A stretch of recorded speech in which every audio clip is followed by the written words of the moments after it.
You're listening to episode 50 of Burning Brightly with guest Denita Bremer, How to Get Good at Feeling Bad. This is Burning Brightly, a podcast for Christian moms who are feeling called to build a business and share their light with the world. I'm Bonnie Wiscombe, a life coach, mom, and entrepreneur, and I'm honored to be your guide as you face this business building adventure full of highs, lows, and everything in between. This is where we help each other find the courage to shine.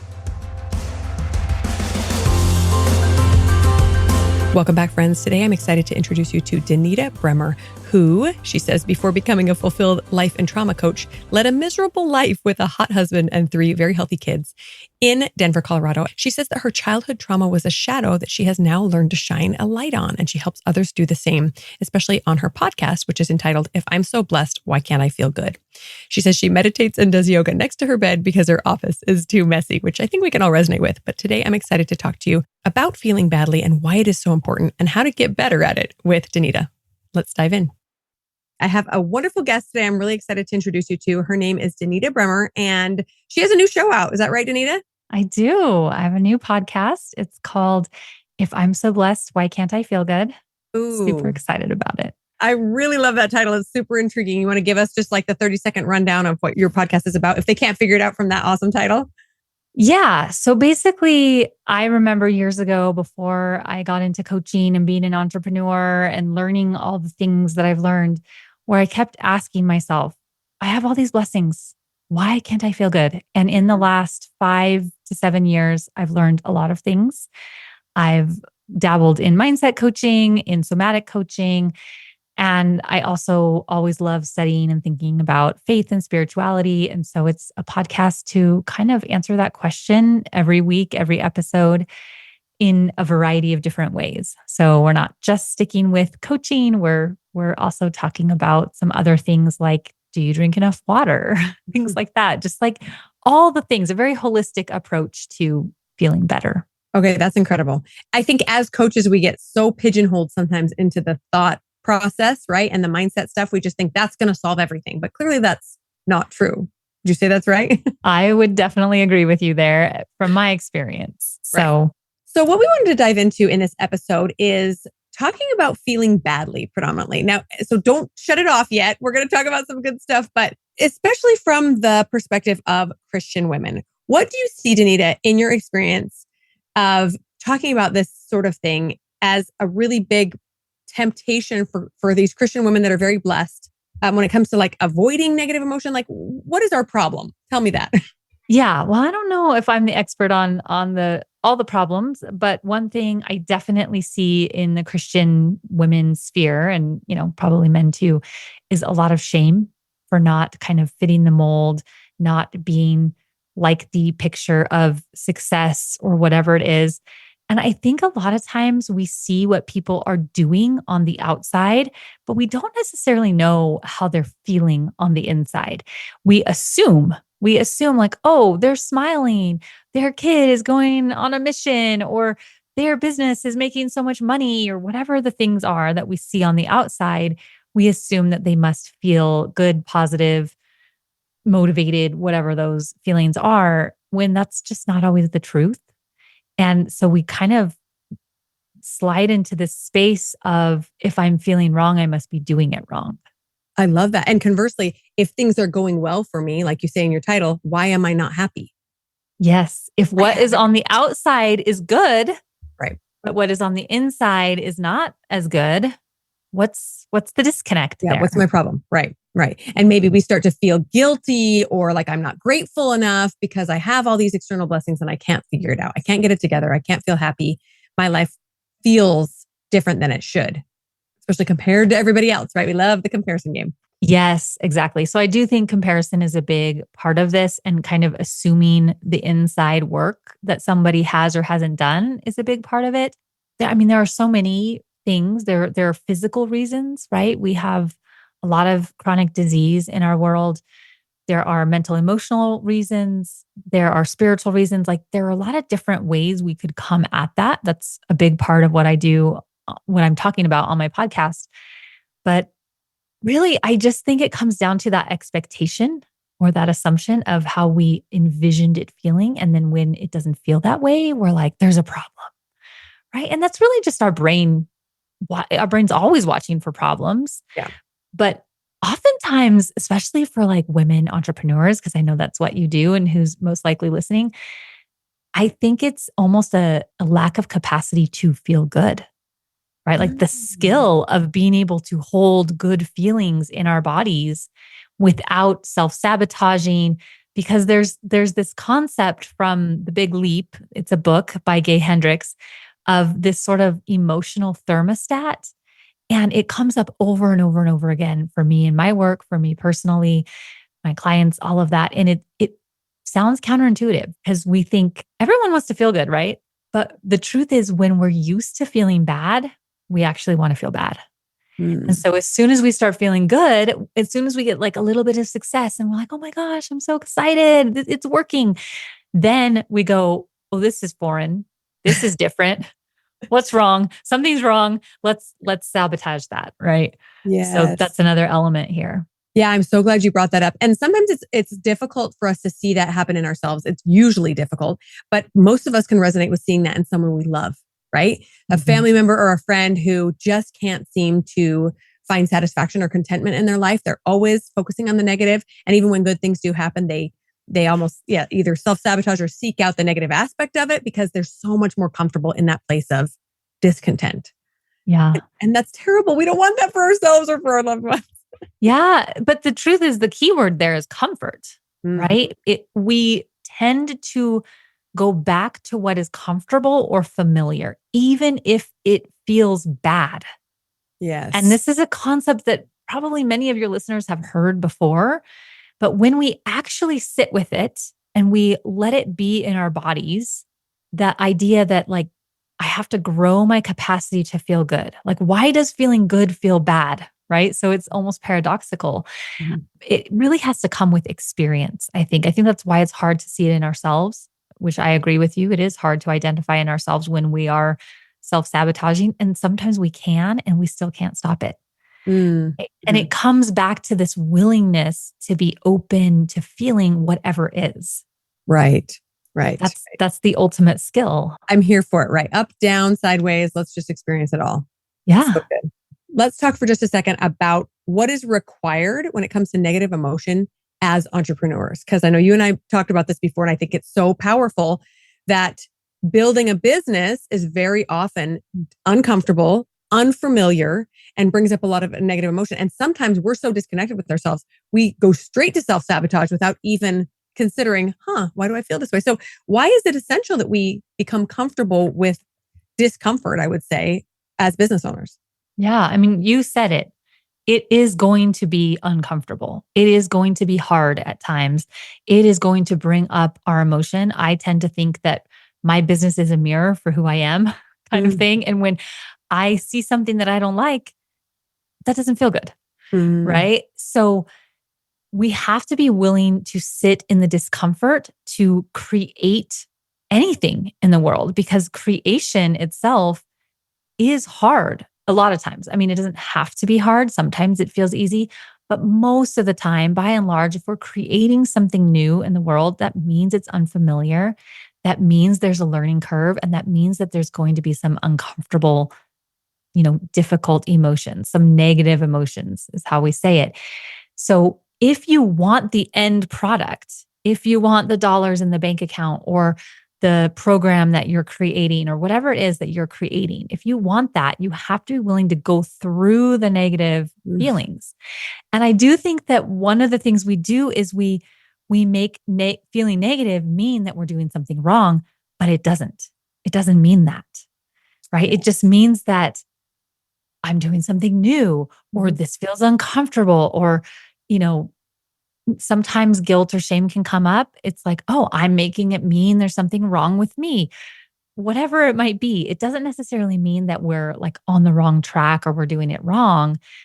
And I do think every emotion has wisdom attached to it. It's like a signal in your body. And if we can slow down and be with those sensations of that emotion, we can glean the wisdom out of it without making it mean we're doing it wrong, we're on the wrong path, we haven't figured it out, blah, blah, blah, blah, blah. Right? A lot of times it's just the process. And we're Mhm. like, we want the process to be fun and enjoyable and impactful and all those things. But the process is just gritty and Yeah, hard messy. and Yeah. messy. Yes. I'm so glad you brought up that word because I think about painting or drawing or cooking, like anything creative, even artistic, it requires mess, right? This is one of the reasons why I don't love cooking because I don't tolerate You have to mess clean it up. very well. Yeah. Yeah, I don't love all the mess we make along the way. And it's like, not only am I cooking and timing everything, but now I also have this mess. And then there's a bunch of dishes and all of that. And it's just sometimes overwhelming to me. But I had this aha moment several years ago where I was thinking about a painter painting a picture. And if they tried to only squeeze out the just the right amount of paint, they would be a little bit limited in their creativity. And I just realized all creativity requires some mess. It requires some extra that gets thrown away, that doesn't get used. And we have to get used to that idea, right? We have to be with that mess. Yes, I love that analogy. I'm just picturing, we look at beautiful finished works of art and they hang on in our beautiful homes on our pristine walls. But how often do we think about what that artist studio looks like? It looks like a train wreck. There's paint flicked everywhere. They have paint clothes and aprons, and the process is very messy. And if we look at our businesses like that, honestly, it gives me some freedom to just kind of loosen up a little bit and go, oh, this is going to look like a painting studio where some things fall flat on the floor and some turn into a beautiful canvas. And it's supposed to be that way. Yeah. This reminds me of the concept of perfectionist fantasy, which I personally learned from Carl Lowenthal. But it's this idea, this picture in our mind of what we think it's going to look like or feel like. And it's this very beautiful, very curated picture of, what business looks like. It doesn't have to be business. It could be parenting, it could be any endeavor we take. Mhm. And then when we get in the process of it and we're like, this doesn't match the picture that I thought it would in my head, something has gone terribly wrong, you're Right. going to feel bad. Yeah. Right. And so to sit with that vibration, to sit with those sensations and trust that it doesn't mean you're wrong, you've done Hmm. something wrong, the process is wrong, you're on the wrong track, any of that. It just means you have more data. Yeah. Yeah. So I do think that perfectionist fantasy, though, can really get in our way. Right. When I Yeah. sit with clients, I was just sitting with a client and she's moving. She's moving across the country right now, getting ready to sell her house and buy a new house and all of that. And I said, well, what did you think it was going to be like? Was it going to be like, I just systematically go through all my things and then we pack all the boxes and then we do all the work on the house while we're still eating healthy and like all of those things? I'm like, no, you just fantasized the wrong thing. It's supposed to be messy when you're moving. Hmm. Hmm.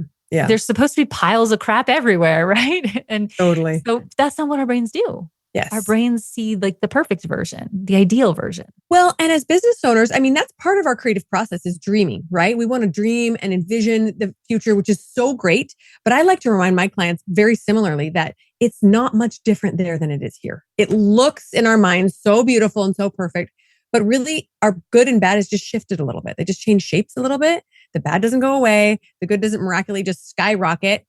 It's both there. It just shifts a little bit, and we need to be prepared for that. So when we get there, we're not totally depressed because this didn't solve all my problems. It doesn't look like the perfect fantasy I thought it. Well, guess what's not in the perfect fantasy? It's our feelings, because the Yeah, feelings happen in our bodies, in the experience, in the moment. we don't plan for those. We don't plan for them because you can't see a feeling Mhm. in your mind, right? And even when you think about that thing you want to create, and of course you are thinking of an ideal version of it, you're not thinking about, well, how would I feel necessarily, right? Anything coming from our mind is very devoid of feeling of those sort of bodily experiences, right? This is why I think so many people like the idea of travel. But then when we travel, we're like, oh, it's a lot of I just waiting want to go home. around. Yeah, Yeah. So totally. that's the truth of it. Okay, so let's go back for a second to the part where you were talking about how if it feels bad, it's not necessarily wrong. Because I think we get so stuck sometimes, especially as believers, in this moral dichotomy of right, wrong, good, bad, including our feelings. Like if it's right, it's going to feel good. If it's wrong, it's going to feel bad. And I have to make the right decision. Ergo, that right decision is going to feel good. So speak to that for a minute. How can we overcome this? Because we know the right decision doesn't always feel so good. Yeah, I think the paradigm of right and wrong is the wrong paradigm. And what I think we're actually wanting to ask ourselves is what feels right? What feels right in this moment? And sometimes what feels right feels really bad. An example in my life is I'm writing a book right now, and I don't want to write a book. I didn't plan to write a book, but the spirit said, it's time, write the book. And so I'm doing it because that's one of my high values is listening to the spirit. That's what I consider being a person of faith. And it feels really bad. I have so much resistance to it. I have tons of emotion that's coming up as I write these stories from earlier in my life, but it feels right. When I got that prompting, I was like, oh, this is right. It also feels bad. Like there's just so much emotion and drama in me. And I'm like, please, I don't want to do this. Yeah. And so the question that we default to is what feels good right now? But I think what we really should be asking ourselves is what feels right? What feels that kind of like, I call it that aligned feeling. Yeah. What feels in alignment, right? Yes. What feels in alignment? What feels like the next right thing for me? And sometimes there's going to be a lot of fear around that, or like I said, resistance. Mm-hmm. Sometimes it does feel good. Sometimes like this is the right thing. I'm excited. I'm moving forward, but not always. Yeah. So it's just so much more helpful for me to think of what feels aligned, what feels right.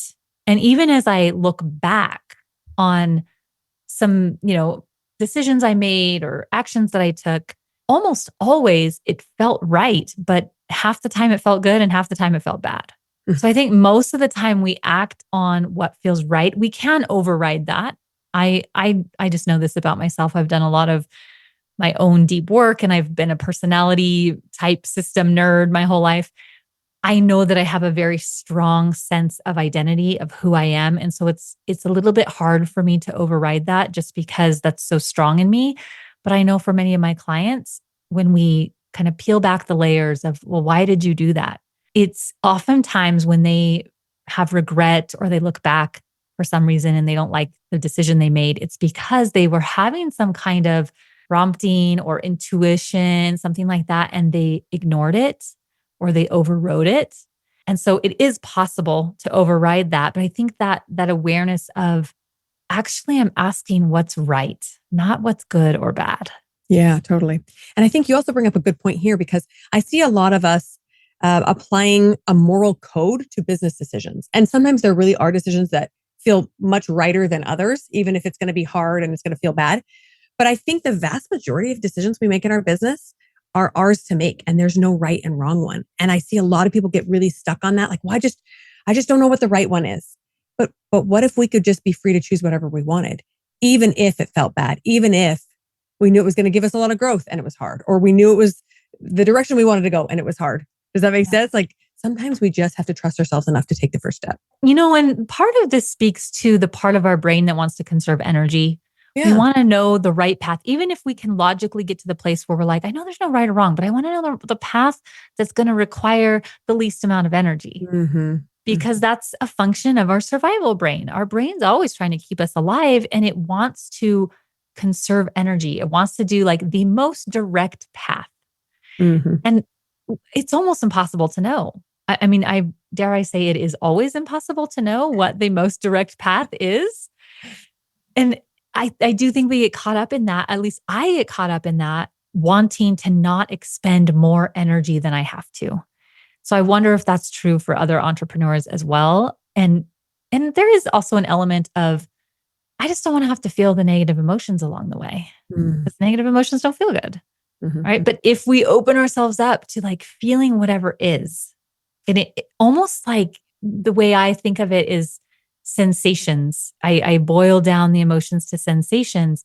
If it's just the sensations, hot, cold, sharp, dull, heavy, light, we're less tempted to put some meaning on it, right? To be like, oh, this means that I'm doing it wrong, or this means I made the wrong decision or something like that, right? If we just boil it down to the sensations, we open ourselves up to just feeling what is.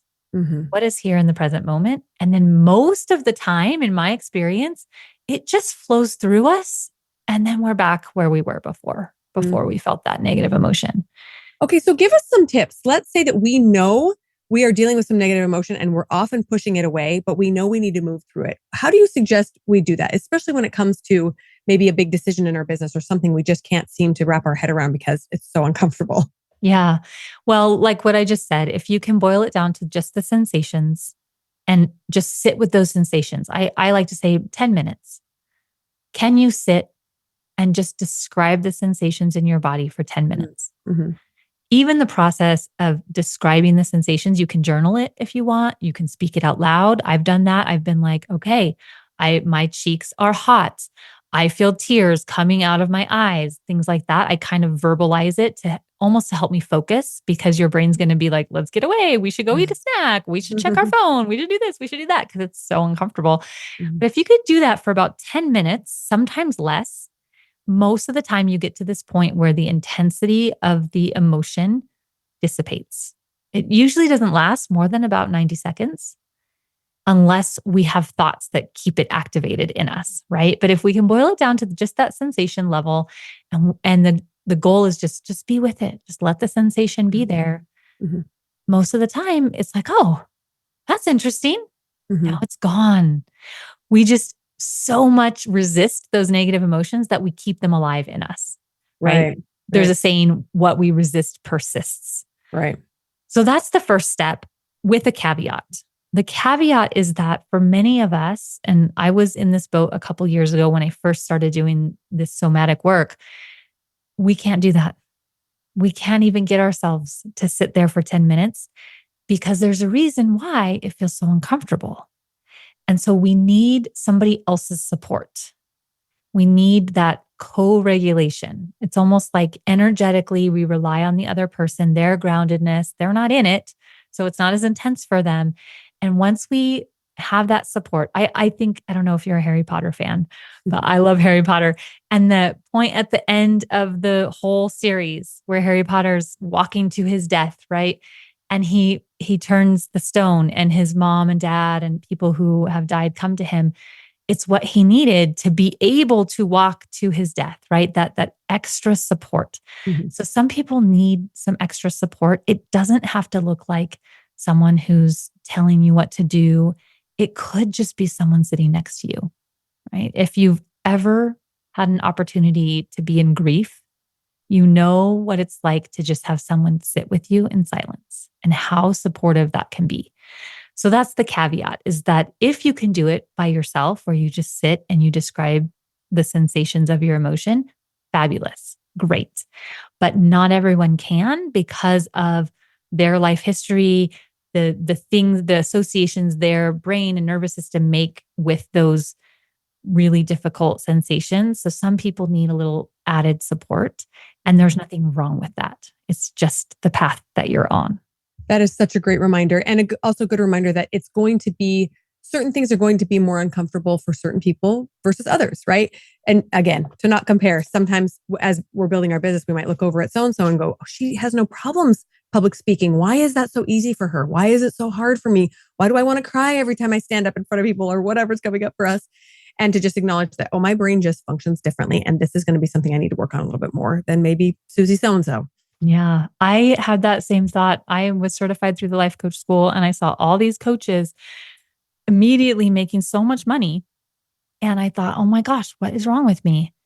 And then through a series of events and over time, I learned that the trauma that I had endured, which basically all the kinds of traumas I've experienced in the first 20 years of my life, was really setting me back from the starting line, right? I don't know, the idea of we're not all at the same starting line.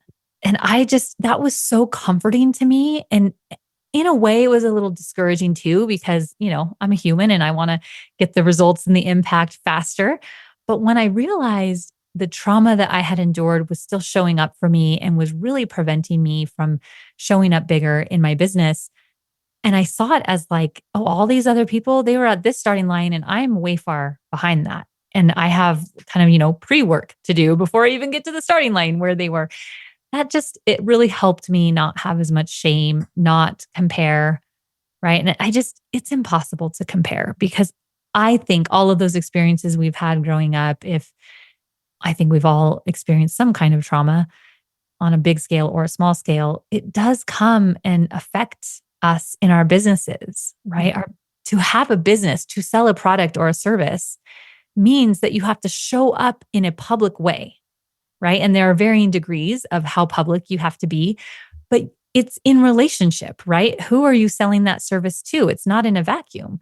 And those experiences you've had with other people, and especially painful experiences with other people, can come and almost be an obstacle for you in how you relate to other people, how you sell, how you market, all of those things. And so where it's impossible to compare because we never know who was bullied or who had a parent that died or, something like Mhm. that and how they relate to other people.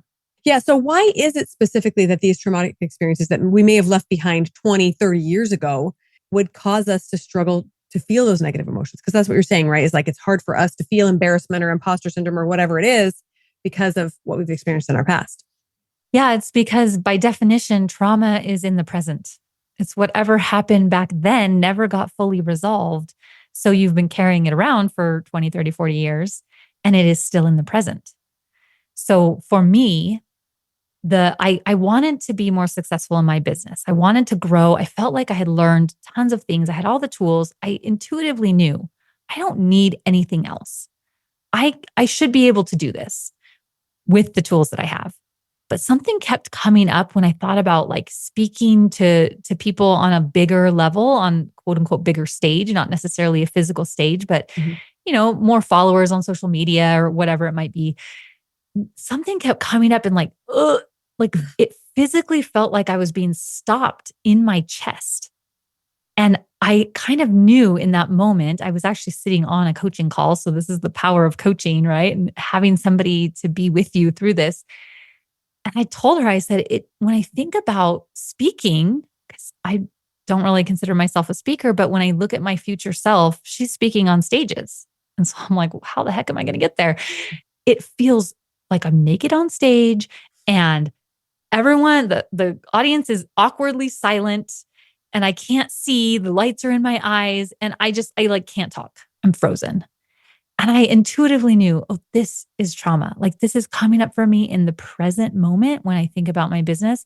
But it's because of all of those experiences in the past when I felt embarrassed or I felt ashamed or I felt like people were judging me.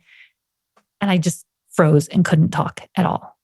Right. So because that young version of me never had a chance to resolve that, never had a chance to get on the other side of it. And what does it mean? And all of that, I was still carrying it around. It was still inside of me.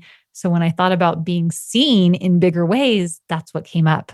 Ooh, that's so fascinating. And so you personally, did you do this same somatic work that you're telling us about in order to move through some of that? You still working on it? What's your process? Yeah. About 2 years ago is when that experience happened. And I immediately knew I need to get some help, some support with Mhm. trauma.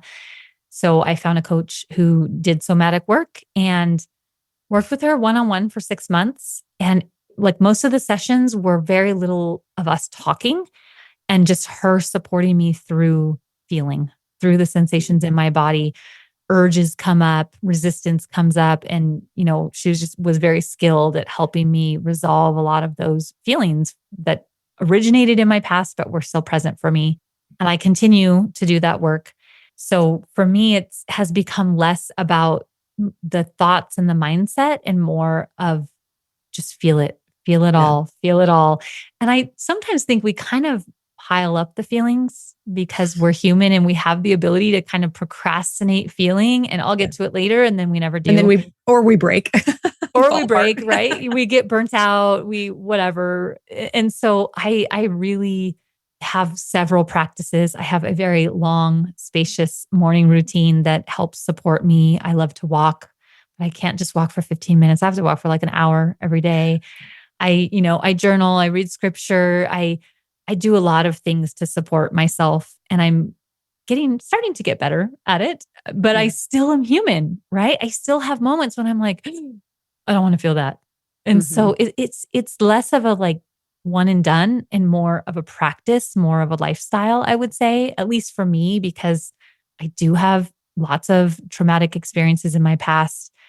and I am trying to run a business. So maybe if I wasn't trying to run a business, I wouldn't need that quite as much. Although parenting is another area that I feel like Absolutely. requires you. And we got to fix ourselves before we pass it on to our kids, right? Or teach them those bad habits of holding it all in. Okay, this is so, so, so helpful. And I'm so glad that you brought up business again, because it is an active work towards a better version of ourselves. And any self-progress we're trying to make is messy. And it's not going to look how we want it to, like this really pretty perfect package where we just open it tomorrow and there we are, perfectly developed and everything's great. It is such an amazing vehicle to get us from here to the best version of ourselves. But it's going to be rocky and it's going to be bumpy, and we have to be willing to feel, because every time we shove it down, we're missing out. Not only does it harm us eventually, but we're missing out on this opportunity to grow and stretch. And that's the whole point of life. Absolutely. Beautifully said. Well, thank you so much for joining us. I have loved talking to you. And I would love to hear you share with our audience where they can find you and learn more about you. Yeah, you can go to my website, denitabremer.com. But right now, I would love for any of your listeners to hop over to my podcast and give it a listen and leave a review. It's a brand new podcast, so that's kind of where I'm focusing. But any offers I have going on will be found right on my website. Perfect. Yes, we will link her website and podcast in the show notes. So thanks so much for being here again, Denita, and we'll talk to you soon. Thank you. Are you ready to start or grow your dream business? Click the link in the show notes to download the free starter guide to building a business, or to schedule a free coaching call with me. And if you loved this episode, don't forget to leave a review and share it with a friend who might be feeling the call to burn a little brighter.